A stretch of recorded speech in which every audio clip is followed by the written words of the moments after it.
Welcome back to the Lanterne Rouge Cycling Podcast, bright and early on Thursday morning, straight after Flesh will on for the preview of Liège-Bastogne-Liège, the fourth monument of the year.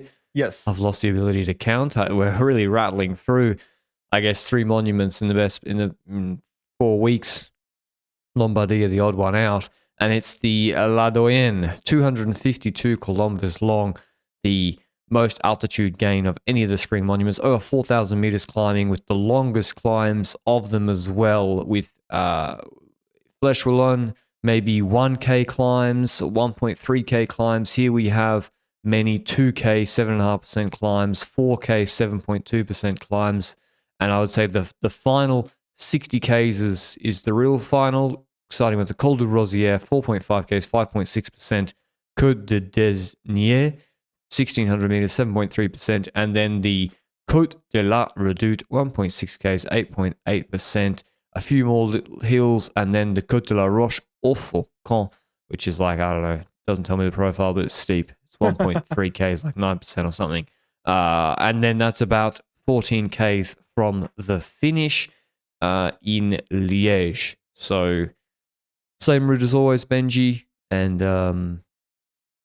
Well, technically, it hasn't always been the same route, because, it's been since maybe if I had to guess, 2019, 2020, where we had this route. But in the past, if we look at the 2015 days, Wout Poels winning, Dan Martin crashing in the last corner, that vibe, that was from a parcours where after the Côte de la Rochefoucauld, we still had the Côte de Saint-Nicolas maybe, and the Côte d'An, from the top of my head. And the Côte d'An was basically a climb to the finish line with like a flat 200 meters after it, which was also intriguing. There's still people that prefer that parkour, but I gotta say, can I be honest? LBL has never been the monument that gets me out of bed at the start of the year. It's a monument where, unlike Roubaix, it's unlikely that LBL will open up with 70, 80 kilometers to go, We had a transition over the last couple of years where back in the day with the Côte d'An, sometimes there were long solos. We had Bob Jungels, I'm pretty sure, that won LBL with a pretty far out attack. But in other years, they literally waited for the last 200, 500 meters to make a move on that final climb. And then we go to the modern era of cycling, this parcours, and we look at the Côte de la Redoute, and we look at Côte de la Rochefoucauld, and the initial first 2 years with this parcours, I swear it was always Rochefoucauld. Until was it 2021 where Carapaz attacked on La Redoute, and 2022 where Remco Evenepoel ended up winning LBL from an attack from La Redoute. That's when it really shifted to becoming La Redoute. And I think that's also part of the whole modern cycling era where that changed. But if you look at the parcours, if you look at the start list, I kind of don't see it opening up before La Redoute. And no, not with. I think what happened in Amstel and then what happened in Flesh yesterday makes it very, very likely that from Pogacar's perspective, there is zero need to open early. Why open early? If you can just have the race closed, and then on the hardest moment closest to the finish, Côte de Rochefoucauld, you can drop everybody in Remco. It's a very similar climb to Murderhui, just without the steep ramps. But look, the gaps yesterday, if it had been a 7% climb, Poggy's still dropping everybody. Yeah. The gap was so big, it wouldn't have mattered how steep the climb was. He could have probably ridden away on the flat, frankly. So Rochefoucauld's hard enough. So why does Poggy need to go on Redoute? Why would he need to go on Stock? Why would he need to go earlier and risk losing like Amstel? That's for sure. Because Stockeux is like, what is it, 80 kilometers from the finish line? There's no need for that. That opens him up for risk that we saw in Amstel Gold Race. Like, if we look at the history of Tadej Pogacar in the last 3 years, how many times has he been caught from a solo? In the last 3 years, once. That was the Amstel Gold Race. So, in a one-day race, that is. Also at the Tour de France last year, but that one stage, that's a different kind of setting. In a one-day race, once at Amstel Gold Race. So, it's not like his solos fail all the time, but we've learned from the Amstel Gold Race that it is possible for him to open up too early in a race. If Remco Evenepoel is present, if there's cooperation behind, if there's no pure Group 2 syndrome, then he can open himself up to getting caught by going too early. So I agree with you. zero value in going on Stocker with 80 kilometers to go. I believe it's going to be, if I look at the race, to be honest, I think it's UAE and maybe Quickstep trying to make the race a little bit harder in the first 40, 50 kilometers of the climbs, even though I don't think Quickstep necessarily needs to do it. Oh, I don't know. They've done it in the past. Do you think so? I don't think UAE have to do anything. If you have the best rider in the race and you know he's going to drop everybody on Rochefoucauld, and even if he doesn't drop everybody, he goes in a group of 3 and can still win the sprint. Why do you have to do anything? It's up to Remco to go on Redoute or other teams to go on Redoute. Well, I agree with you there that it's up to Remco to go early and try and beat Pogacar that way. But if we're talking about putting pressure on the race, I do still expect UAE Team Emirates to put they'll ride whoever hard. they have in terms of domestiques on the Col du Rosier, on the Côte d'Agnier, in the run-up to La Redoute. And I still see it possible that Pogacar goes on La Redoute. He could actually wait for Rochefoucauld and still win the race. But there's been editions where Pogacar has been in this race, where the favorites go on Rochefoucauld, and it's a sprint at the end. But that's all the way back from 2020. And that's a different Pogacar. Yeah. Pogacar, So, he was a different rider in one-day races there. He just wasn't as good. And so the odds reflect that. Pogacar's $1.40. A little bit long, I think, for this race. Remco Evenepoel's $5. Schelmer's a 17. He's okay after his crash yesterday, apparently. Healy, 19, having another good Ardennes campaign. Pidcock, 26. Thibaut Naes, 29. Bardet, back from Tour of the Alps. I mean, he's got another 2 days of racing, I think. 41, but podium last year. Ciccone, also at Tour of the Alps, 41.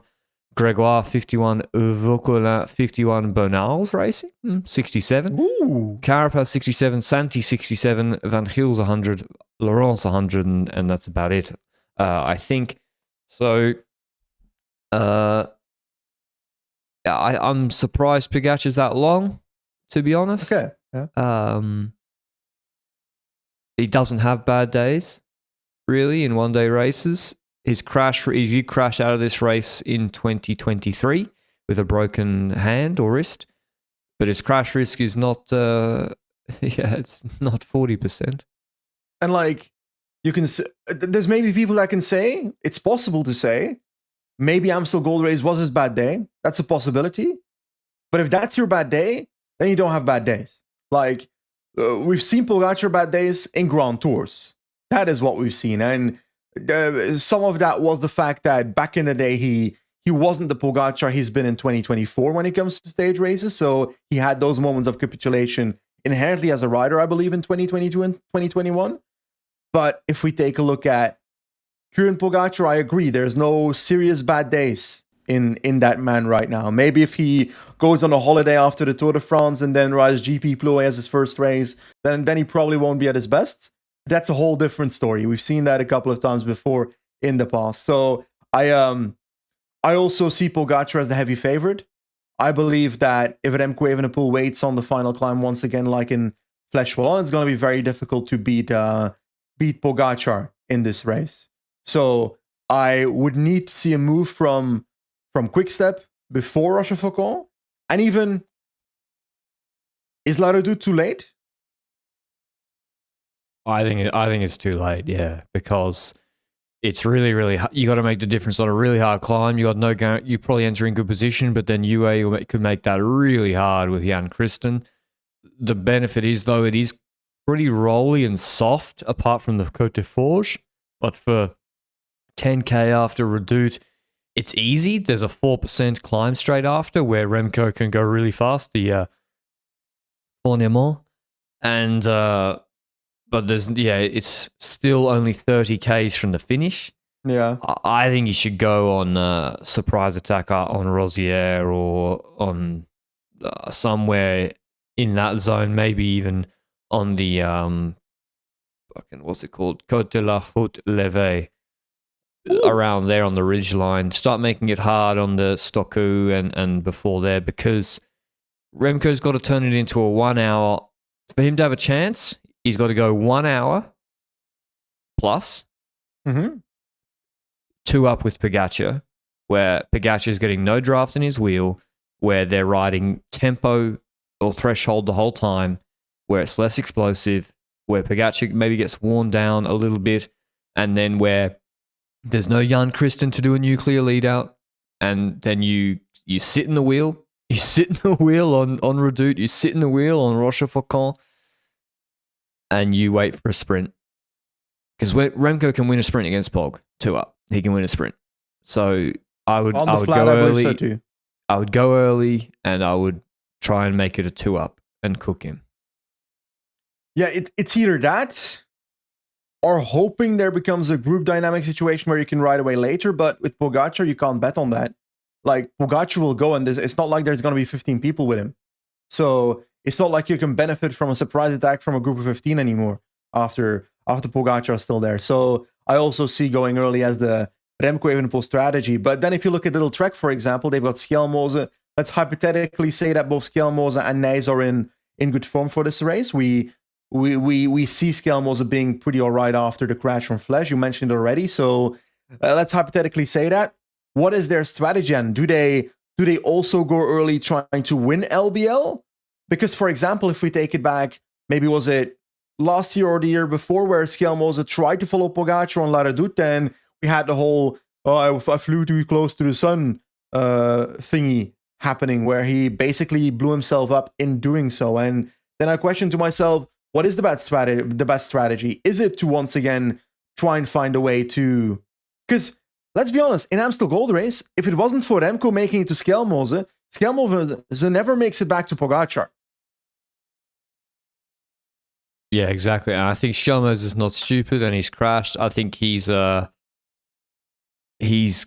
ride for third again, to be honest. Like, I mean, if he has the opportunity to do better or whatever from a group, he'll take it. But if those two go up the road, he's not gonna kill himself chasing them back. He's not gonna ruin his race. He shouldn't either. So I think Remco's got to anticipate the Pogacar attack and not get caught in the Group 2 dynamics. The problem is it's harder for him to make separation. Let's have a look at the teams. So Red Bull are confirmed, one of the only teams confirmed, with Moscon, Danny Martinez, Van Gils, Fisher Black, Adria. I don't see them really doing anything. UAE got McNulty, Langen, Sivakov, Groschartner, who was good yesterday, Kristen, Novak, Pogacar. They were obviously very good yesterday. Quick Step, where are they? Louis Vavaka, who's excellent in the shit weather in these races on home turf. Van Wilder crashed out yesterday, was a big loss. Yeah, where's Schachman and Van Sevenant? Schachman didn't do Flesh, but he's back for Liège. It's a good team. I mean, I think that Quick Step team on paper is about as good as UAE's, honestly, apart from the two leaders. It really is. Like, whether they function as well is another question. Murray didn't do shit yesterday for Remco. Yeah. But like what Van Wilder did in Amstel was also very, very good. So I think... Yeah, but it depends on what the state of Van Wilder is going into this race. If he's here, then it's a strong team. If he's not here, then it's suddenly a weaker team. Schachman can still play that role of Van Wilder. Schachman won this race before. Is that right? No. Did I just make that up? You just make that up?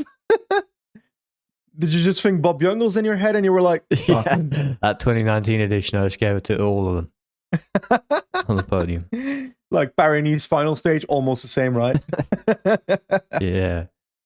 It's a good team. Like, and Schachman's been good this year. In Pejzaska, who's really, really good. So, I mean, they have the team to try and make something happen early. I think they have to. I mean, the other option, Benji, is you try to play the second tier guys. Mm-hmm. And we go back to what we started to see in Lombardy last year. And we see really early on the Stocku, we see Quickstep. Quickstep got to do, they cannot do what they did yesterday. That's for sure. That would be lunacy again.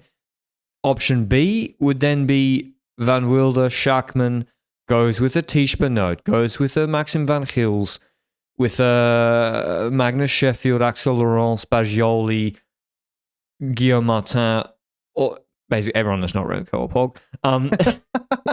They go in a group early and they try to cooperate. Like we saw in Flanders, before the second time Qualmont, Stefan Kung said, I'm going to get dropped on the second Qualmont. Therefore, I must build up an advantage of 1 minute before second Qualmont. And he did, and he got a good result. Why have we not seen that in the last couple of years of LBL, though? Because we've had multiple years of Remco and Pogacar being the favorites in this race, and I can't remember a anticipation move since 2021, maybe, the Carapaz one? Which was on Redoute. That was on Redoute. That won't work here. Back then, that was anticipation. Yeah, we're like, oh, Carapaz a bit early. I think he got disqualified for it too. Yes, because of the aerodynamic position. Because he was on Super Tuck. Yeah, I think they have to. I think that's probably what it's watched to me in the Côte de la Monde le Soir to the Côte de Stocku zone before. Like UAE are going to go on Rosier, 6K to go. Them or Quickstep are going to start locking this down, and I think you got to go early and try to get a group ahead. I mean, early break, like in Lombardy, a group of everyone went in the early break. Game theory-wise, probability-wise, that is the rational thing to do. It is the rational thing to do. Every single team, but it won't happen. It won't happen. Lombardy was the end of Pogacar had been beating the shit out of everybody for 7 months, and it was so obvious that there was no competitor that everyone in the break. In Liège, I don't see it, to be honest. Don't see it either. It is the best way to to win the race for 95% of teams, but it won't happen.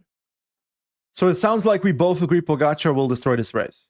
Yeah, to cut the preview short, I really think it's going to be difficult to beat him. Who podiums? Healy's looking good. I think Healy podiums. And Remco should podium, eh? Yes. Yesterday he said he took his jacket off too early, and then he was blocked on the last climb. He was suffering from the cold. I don't know what the weather forecast is. The weekend. Pogacar took his jacket off a minute earlier and wasn't cold at the finish. Yeah, but he doesn't feel the cold. I don't know. I would like to see a fierce battle on Sunday, but my hopes aren't very high for it, I won't lie. Me either. I'm going Healy and Roman Bardet on the podium. God, I wish Bardet... Bardet's good. He podiumed this race last year, no? Yeah. In Alps, he's in good shape. He's good. But I told you he would win Alps. He hasn't done it yet, but... Dude, decathlon in Alps, what the fuck are they doing? Should I muffle you again, or what are we doing here? I mean, I'm telling them now because it's going up early. Paul Seychelles, okay? Felix Gall might have 0.1 watt per kilo more, but he can't do anything else on a bike better. He can't sprint, he can't descend, he can't ride the flat, and he can't 1-2 with Seychelles. Just put Nicolas Prudhomme on the front and ride for a Seychelles sprint and try. It's not rocket science. Gall genuinely comes over as a selfish guy in this race in Tour of the Alps. He's literally closing Seychelles on the mountain. Seychelles has to wait on descents when he's created a split because Gall can't descend. That's why Stora took so much time. Natural selection, buddy. If you can't descend, Narnia. Don't go to a race with 5 descent finishes. I mean, yeah. I don't know. Anyway, Pogacar, Healy, Bardet. There's my 1, 2, 3, and Picnic need the points. What have you got for the podium, Benji?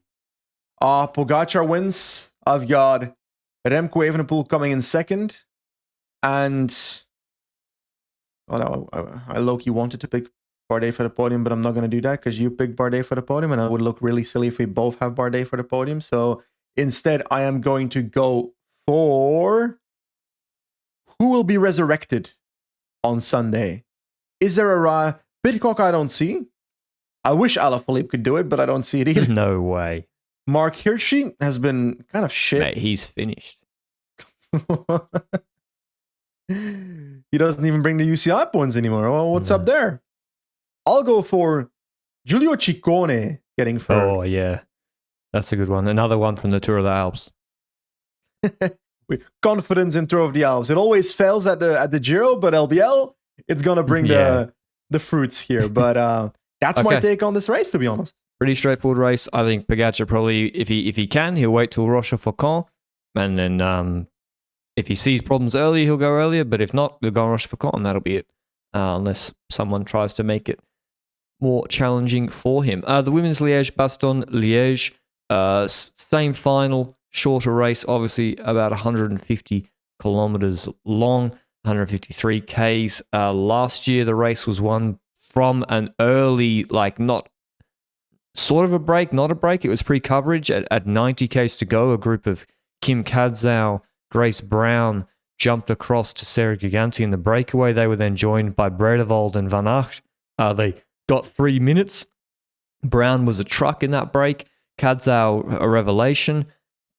No one really paced. Elisa Longo-Borghini attacked, and Demi went with her, and then they managed to survive just at the end of the Rochefoucauld, the Boncel section, the breakaway, and then there was a magic final where Canyon attacked, Grace Brown crashed, came back and won the sprint. She's not here this year, but the women's race, it's been shown and proven if you anticipate early, you can get a top result, especially as for the women, it's very, very obvious if you're not Demi Vollering, Elisa Longo-Borghini, or maybe Puck Peterson, if you wait until the Rochefoucauld, that's your race over. Maybe even the Redoute. So you just will not go with those riders, no matter how good you may feel.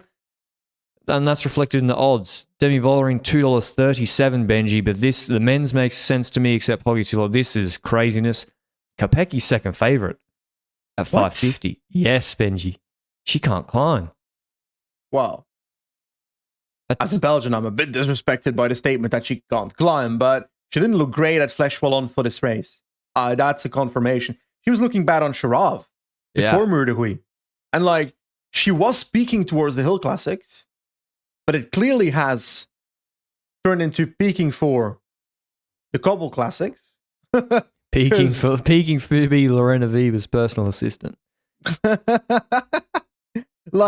I just have not seen anything to indicate Kopecky as second favorite for this race. No, it's outrageous. Anything. And if anything, if Anna van der Breggen had the form she had in February and was at this race, which she hasn't and She'd might not be, she would be second favorite. After Flèche Wallonne, Pieterse should be second favorite. Oh, there we go. Elisa Longo-Borghini, $5.50. Pieterse's fourth favorite, $7.50. To me, that doesn't make a lot of sense. I can understand. She won this fucking race last year. It was just named something different. If we compare the parcours of the Tour de France Femme stage you're referring to, which is the stage that Puck Pieterse won at the Tour de France Femme last year, that had La Redoute, Côte de Forge, and Rochefoucauld. Before that, a 2.8 kilometer, 5.7% climb. So basically, comparing that to the parcours of the women's race this time around, we've also got, at the end, La Redoute, Côte de Forge, Rochefoucauld, but before that, 6 climbs instead of 1. So it is a different race. 30K shorter last year. Yeah. It's a harder race. There's more altitude meters, more climbing within a certain space in the race, longer race, like you say. So that impacts the race for me. But still, after Flèche Wallonne, plus the Tour de France Femme baggage we have when it comes to Pieterse, she should be a top 3 favorite. I can understand putting Longo-Borghini relatively high based on the classic season that she has had. But at Flèche Wallonne, she did crack on Mur de Huy, though I do feel like Mur de Huy has never been the ultimate strength for Longo-Borghini. No, she's been consistent there, but never dominant. I feel like she's always podiumed. Has she always gotten third? Last year, Elisa Longo-Borghini was stronger than Demi in Liège. She was the one attacking because Demi was playing the Bredevold card up the road. Yeah. ELB was really, really strong in the final. She's the one that was closing to the break. So those are the 3 top favorites for me. I agree. Ferrand-Prévot, probably correctly, around 5th favorite, $11. We don't really know how she'll go on a very, very hard course yet. Niewiadoma, $12. Van der Breggen, $17. Lebu, $21. Lippert, $34. Kim Lecourt, $41. Faulkner, $41. Shabby, $51. Shabby was the one who drove it on Redoute from the break last year and made it to the final. Muzic, 67. Bredevold, 67. Royak is 81. Rug, 81. Van Dijk, 81. Persico, 100. Roycer, 100. I'll leave it there. I think it's too hard for Kat Ferguson at the moment. And yes, do we know Do we know if Noemi Rouge is injured after that crash from I Flesh don't Ballon? know. Because she did not finish the race, and I actually forgot to follow up and look on the EF socials if she is injured or not. Because at the start of the year, I was looking at Noemi Rouge as a rider that could potentially podium this race. Because the way she was climbing, the way she can sprint after a climb, gave me serious Kim Katzau 2024 vibes. And I'm scrolling while I'm yapping through the page of Evaluation Oatly. I think they won't have decided yet. Yeah, I haven't seen any confirmation yet, nor do I know. So I guess we'll find out on Sunday if she's there. I think Vollering's too short. I don't see her. She should be the favorite probably at 240, but yeah, not at that. Like, firstly, Vollering can lose the race because she decides or the team decides they're going to lose that day, which we saw in Amstel. Secondly, she got beaten fair and square on the Murder Wii yesterday by Puck Peterson. She did do the lead out, but still beaten fair and square without any issues or crashes or anything. And so I don't see her as a prohibitive favorite for this race. I agree. It's a close battle going into it, in my opinion.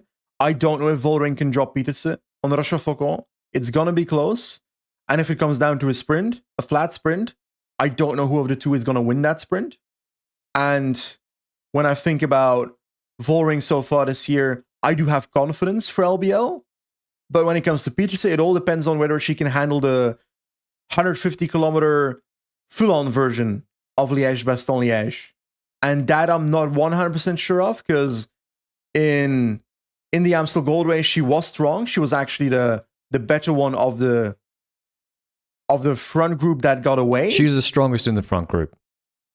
But we don't know what that would have been matching up against the likes of Vollering, who ended up dropping the rest of the favorite group together with Lippert just before the line on the Kouwberg. And at Strade Bianche, I don't know if we can really use that as an indicator. That's a harder race where Demi Vollering basically destroyed Pieterse. I don't know if that same form is what we are seeing right now. I feel like Pieterse is better than what she was at Omloop. So that is something there. I think it's going to be really close between whether Pieterse holds on or not on Rochefoucauld. And it will depend on how FDJ plays it. And I think Juliette Labou will play a major part in this. Or is there a possibility that after losing Amstel, where Labou was up front, but now Flesh, where Labou threw herself completely in the ring for Vollering, that FDJ Suez goes back to the Amstel strategy of trying to use Labou ahead? I think Labou in a group ahead is a great strategy to not control. It's a great strategy. Just not with the group with Puck Peterson. Yep. Not getting it to take 2 minutes and not leaving her isolated by pacing all out with your only domestique in that group with 25Ks to go. But otherwise, Labou in a group with a secondary rider on Visma, on Trek. Yeah, with Vash on SD Works or Bredevold, that's great. Labou will kill those riders on such a hard parkour as this. Just don't go with Peterson. Yep. And on top of that, don't necessarily pace either. It depends on the situation in the race, of course. Do what SD Works do. Just chill out. Yep. Unless it's super obvious that Labou is the favorite in that front group, then you can pace. Yeah, sure. But I think, play Labou or even Muzic. Muzic didn't do anything yesterday in Flesh, but she came 11th, so she's clearly in good shape. Play Muzic. Yeah.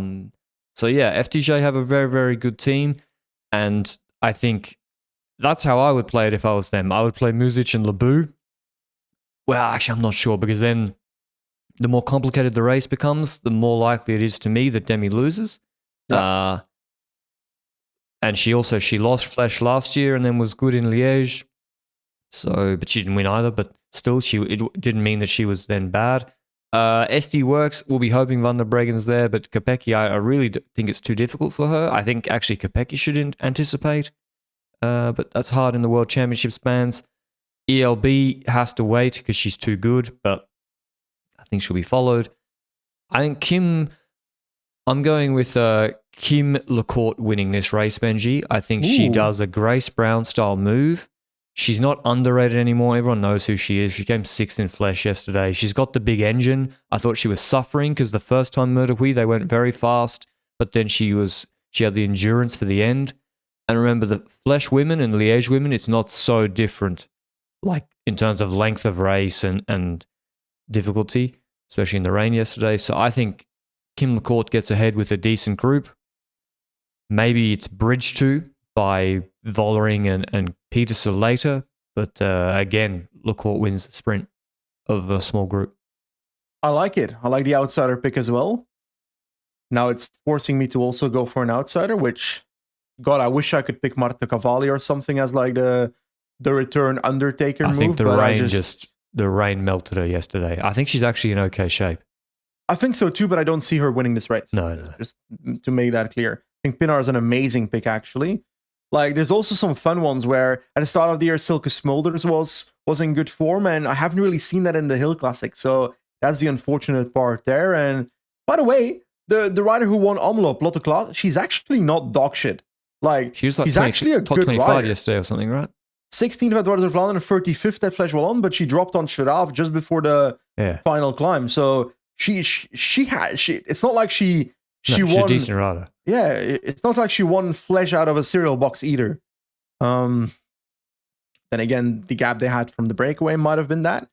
Like, I don't know what Anna van der Breggen's going to be like. I don't necessarily see that. I don't see it. I'm going to go for Longo Borghini. It's not as much as an outsider pick as you have, but I see a possibility that if the Jesus fucks it up again, I already saw Pieterse victory, and I'm happy for her.